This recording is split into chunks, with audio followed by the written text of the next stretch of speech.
El montaje es el corazón del lenguaje cinematográfico. A menudo se piensa en él como un proceso puramente técnico que ocurre al final de una producción, pero en realidad es el momento en el que el material disperso de audio y video cobra vida para transformarse en una historia con alma. Para comprender el montaje debemos ir más allá de la simple unión de clips. Es necesario realizar una concientización en la práctica, entender cómo cada corte afecta la percepción del espectador, cómo la lectura abstracta de la imagen y el sonido se entrelaza con las dimensiones espaciales, temporales y rítmicas del cine. Para entender este proceso debemos recordar que en los inicios del cine el montaje se realizaba literalmente a mano. La película se manipulaba en una mesa contraluz, se cortaba a ojo con tijeras y se unía con cinta. En 1920 teóricos como Lev Kuleshov y Sergei Eisenstein rompieron con las estructuras del montaje lineal y desarrollaron la idea de la yuxtaposición de planos, demostrando que el montaje no era solo pegar cinta, sino una herramienta intelectual. El rodaje ha terminado y nos ha dejado una compilación de imágenes y de audio, los cuales se encuentran separados entre sí, eso sin mencionar casos especiales donde también se hace uso de música extradiegética y de material de archivo. Una vez el material es recibido por el postproductor y es realizado el tratado pertinente del material en bruto, llega el momento de preguntarnos cómo realizaremos la unión de esas tomas, lo que en montaje se conoce como la gran función conectora, que no es más que el proceso mediante el cual tomamos esas tomas, las cuales se encuentran separadas, y las unimos, todo con el fin de lograr una obra audiovisual que resulte homogénea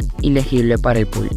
Dicha unión no se trata de un proceso meramente casual, sino que se trata de un proceso deliberado en el cual la unión de las tomas busca cumplir unos objetivos que fueron pautados desde la preproducción del proyecto. Para que el proyecto cumpla con dichas metas, es necesario empezar por la lectura abstracta de las tomas, en las cuales analizaremos a fondo no solo la imagen, sino también el audio que ha sido recopilado durante la preproducción y la producción del proyecto. Al realizar una lectura abstracta de la imagen, analizaremos la composición del cuadro, en el cual analizaremos aspectos clave como van a ser el color. Por ejemplo, tomaremos en cuenta el esquema de color que plantea la toma y la paleta de colores descrita en la imagen. También la manera en la que se encuentra iluminada la toma, la escala de plano, es decir, si se trata de un plano general o por el contrario se trata de un primerísimo primer plano, llevándonos a analizar la posición de los personajes dentro del cuadro e incluso la coreografía que desempeñan dentro de la toma, mientras que a la hora de realizar la lectura abstracta del audio entraremos en materia tal como la frecuencia de los sonidos, llegando a percibir si el sonido es grave o agudo, la intensidad del audio para percibir si el sonido se escucha lejos o se escucha cerca, el timbre de los sonidos emitidos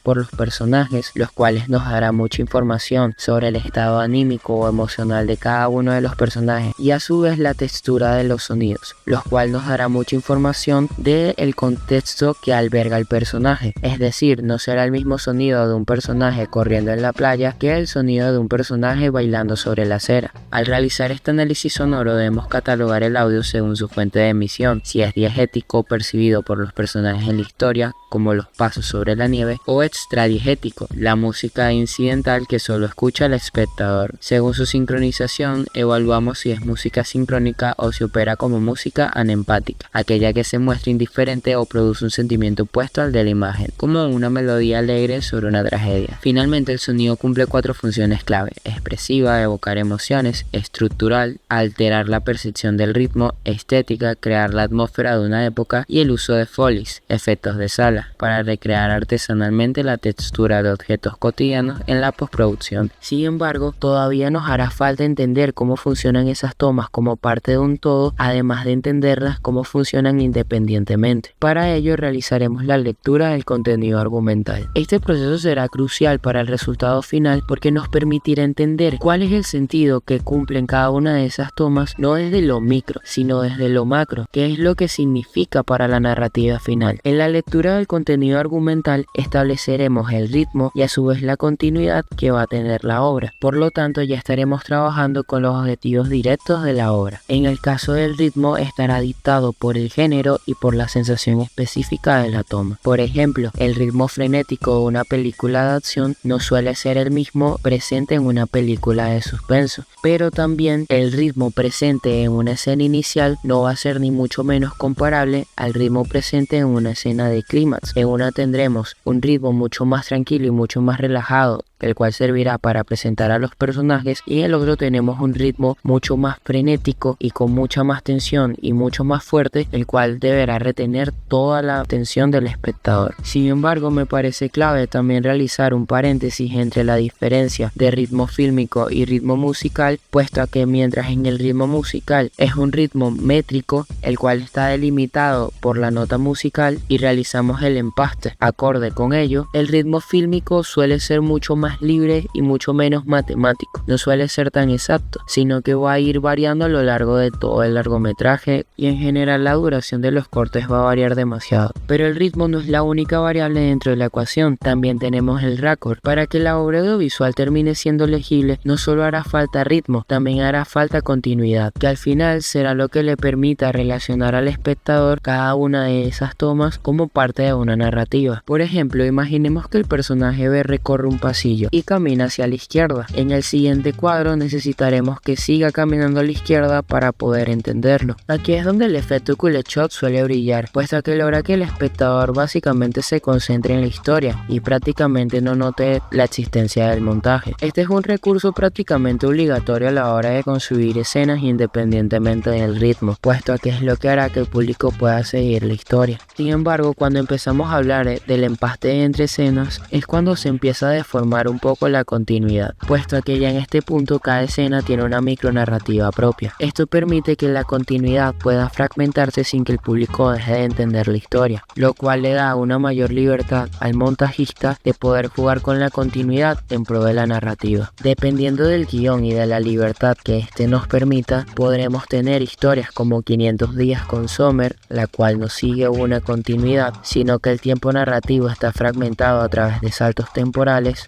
o películas donde la continuidad no se ve afectada. El tiempo narrativo es el presente, por lo cual la historia siempre se cuenta hacia adelante, lo cual suele ser el recurso más utilizado. Para estructurar estos saltos temporales de manera fluida, la teoría cinematográfica se apoya en la narratología de Gerard Genette a través de 3 ejes. El primero es el orden, que rompe la cronología lineal mediante la analepsis, es decir, flashback o prolepsis. El segundo es la duración, regulada por la elipsis o la dilatación. Y el tercero, crucial para el editor, es la frecuencia, que determina cuántas veces mostramos un evento, una técnica habitual en el cine de acción. El montaje construye un espacio que no existe en la realidad, uniendo fragmentos rodados en lugares distintos para crear una unidad geográfica en la mente del público, el cual es conocido como la dimensión espacial. El efecto Kuleshov es uno de los pilares, sin duda. Un mismo rostro cambia de significado según el espacio u objeto que se le muestre después, generando no solo emociones distintas, sino también espacios distintos. El ejemplo máximo de esto es el experimento de geografía creativa de Kuleshov. Filmó 2 actores caminando desde direcciones opuestas que terminaban dándose la mano en Moscú frente a un edificio blanco. En la realidad, los actores estaban en puntos distantes de Rusia y el edificio era la Casa Blanca de Washington. Al unirlos en el montaje, el espectador percibió un espacio continuo e inexistente. Esto demuestra el poder de coser fragmentos dispersos para crear un entorno total. También está la ubicuidad, la cual nos permite estar en 2 lugares al mismo tiempo con el montaje paralelo, o saltar de un plano general a un plano de detalle guiando la mirada. No podemos hablar solo de la dimensión espacial, también tenemos que hablar de la temporal, en el cual el montaje está encargado de decidir qué tan rápido pasa la vida en la pantalla, aplicando técnicas de condensación como el elipsis para saltar horas o años en un segundo, la dilatación para expandir un momento de tensión mostrando más planos de los que el tiempo real permitiría, o el orden usando flashbacks y flash forwards para romper la linealidad cronológica. La narrativa semántica. Aquí es donde el montaje genera significado. No solamente cuenta qué pasa, sino qué significa. Por ejemplo, en el montaje de atracciones se chocan 2 imágenes distintas para crear un concepto nuevo en la mente del espectador, o la metáfora visual, la cual se utiliza para hacer una comparación entre 2 objetos que no tienen nada de relación.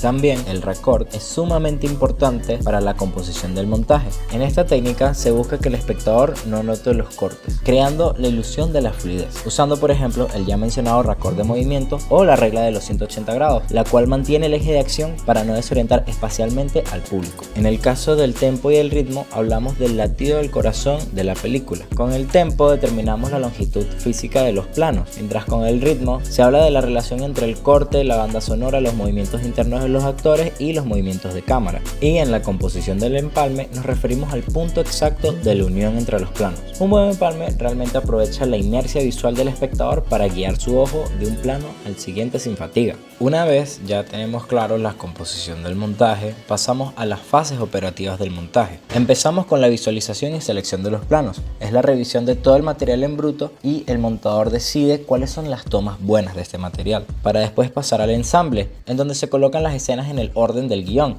No hay ritmo aún, solo una estructura. Después viene el primer corte, donde nace el ritmo, se ajustan las duraciones y se empieza a trabajar la narrativa y se eliminan las escenas que no aportan al flujo. Después tenemos el corte fino, donde se ajustan los fotogramas. Cada corte tiene una razón estética o emocional. Se busca la fluidez absoluta. Y después se tiene el cierre de la edición, donde una vez el montaje ya está listo, se pasa el material a postproducción de sonido y color. También tenemos los procedimientos de edición, los cuales son las herramientas técnicas que el editor utiliza para manipular la percepción del espectador. Por ejemplo, el corte seco es el cambio directo de un plano a otro, es la base del lenguaje cinematográfico. La disolvencia del fundido, que son procedimientos que indican un paso del tiempo, cambio de estado o una transición onírica. El jump cut, que es la ruptura de la continuidad temporal dentro de un mismo plano, genera nerviosismo o urgencia. Y por último, el L-cut y J-cut, técnicas de edición de audio donde el sonido de la siguiente escena empieza antes que la imagen, o el sonido de la escena anterior continúa sobre la nueva imagen. También siento que es importante mencionar la evolución de la técnica. En la era del cine mudo, las películas requerían actuaciones muy exageradas y teatrales debido a la ausencia de diálogo, y las salas contaban con músicos en vivo. Todo cambió cuando sale El cantante de jazz en 1927, película que marcó el inicio de la sincronización de audio e imagen y transformó el sonido en lenguaje cinematográfico. En cuanto a las máquinas de edición, el primer gran salto mecánico ocurrió en 1920 con la moviola, un proyector vertical con ventanilla que permitió por primera vez pausar, retroceder y avanzar manualmente la cinta de celuloide para buscar el fotograma exacto. Décadas más tarde, en los 70 y 80, el oficio se refinó gracias a las mesas de montaje horizontales, siendo la Steenbeck el modelo estándar de la industria que dividió el trabajo en fases rigurosas, los cuales eran visionado, copión y corte de negativo, antes de la llegada de la inmersión digital y los sistemas de edición no lineales que utilizamos hoy. Sin duda alguna, el montaje no es un simple proceso técnico de ordenamiento, sino la fase creativa definitiva donde el material disperso se transforma en una obra con alma. A través de la lectura abstracta de la imagen y el sonido, el editor manipula dimensiones espaciales,